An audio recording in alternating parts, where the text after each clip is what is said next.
Hey guys, welcome back to UpClick. In this video, I'll be showing you how to download and install WhatsApp mobile app. But first, check our special offer in the description. So, let's get started. So, if you want to download and install the WhatsApp into your phone, well, this one is quite easy. Now, the first thing that you want to do is you want to identify which device you currently have right now. So, if you have another device, you need to open up Google Play Store.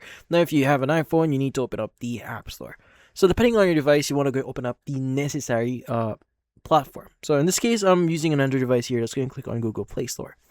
Now inside Google Play Store, you want to go and click on the search button you see at the bottom of your screen. Let's go and press on it. You want to go and click on search apps and games at the very top. And by the way, if this is the first time that you're accessing Google Play Store, they may require you to log in into your Google account. So go ahead and just log in. But in here, you just need to type in the following. It's going to be WhatsApp. Go ahead and click on search. And from here, you should see WhatsApp Messenger. Go ahead and click on it.